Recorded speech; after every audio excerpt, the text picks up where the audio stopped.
Hail Biafra! This is Biafra Liberation Army Network coming to you again. Please do subscribe, like, share, and comment.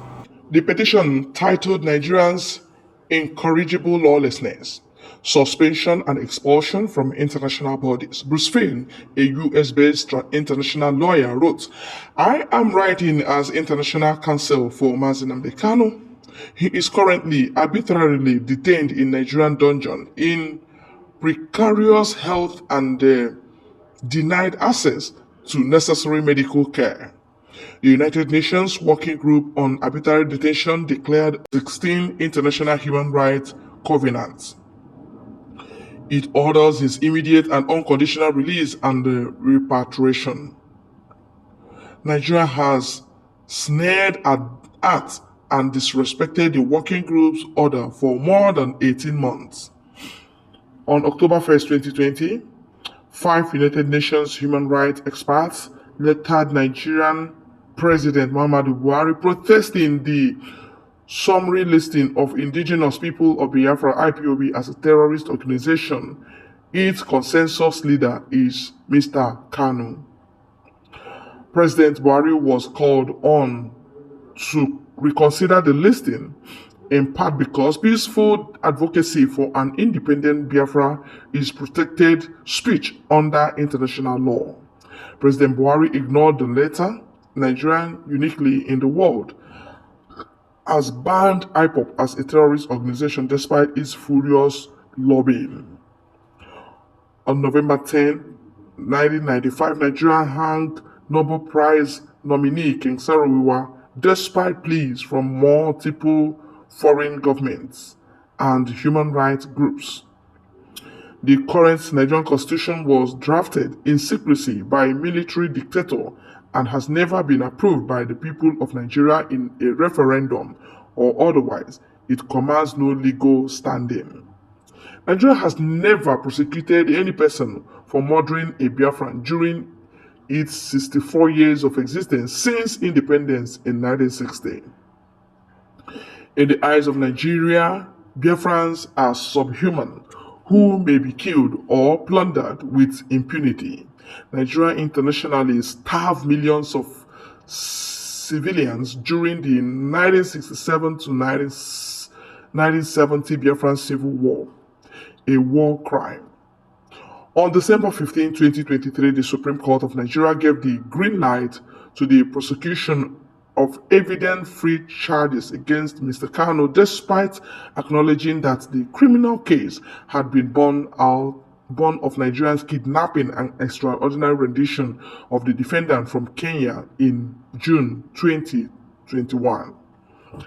In violation of jus cogens, principles of international law, and the Nigerian government's attempted assassination of Mr. Kanu in September 2017. The Supreme Court of Nigeria held that the Nigerian government's criminality can operate as a profit center or mafia without interference by Nigerian courts, and that Nigeria can kidnap and subject to extraordinary rendition any person in any country in the world without worrying about criminal prosecution in Nigerian courts. No country in the world is safe from Nigeria's trademark lawlessness. It is a threat to international peace and security under the United Nations Charter by any yardstick. No Nigerian official has been either arrested or charged for Nigerian crime against Mr. Kanu. None ever will absent international sanctions. Wake up, Nigeria is an outlaw nation. I note that the United Nations suspended South Africa for its policy of apartheid in 1974. The African Union suspended Sudan in 2021 over military coup. The Commonwealth suspended Nigeria in 1995 over the hanging of Saro-Wiwa.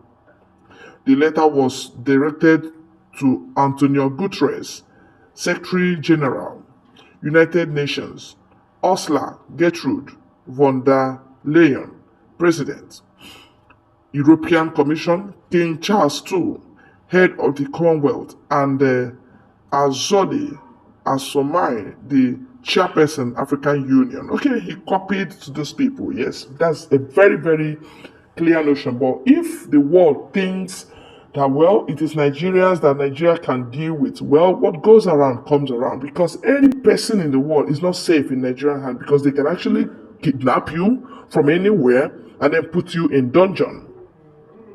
And hence the whole world did not go for Kanu's release. They should not come for anybody's release if Nigeria ventures to lay hand on you anywhere in the world. That's how they reason.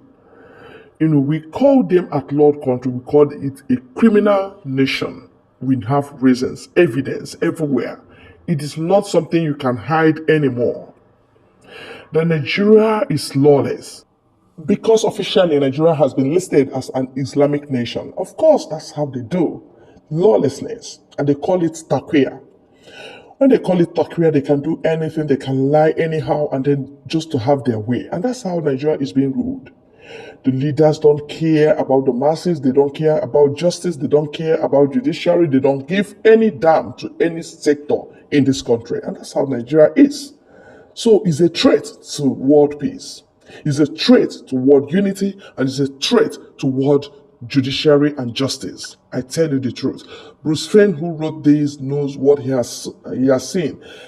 Ever since Kanu was going to court, they never allowed Bruce Fein to enter the premises of the court. He comes from US to Abuja to be able to stand to defend his client, but they never allowed him to enter the court because they don't want him to see what is going on. Lawlessness, the height of lawlessness. Nigeria is a scam. We told you, continue to believe in Nigeria to your own peril, because it will get back to you. Don't allow Nigeria to happen to you. We tell everybody, do not allow Nigeria to happen to you, because if it happens to you, nobody will save you. And that is it. So help us to share, like, and subscribe to this very channel. God bless you all.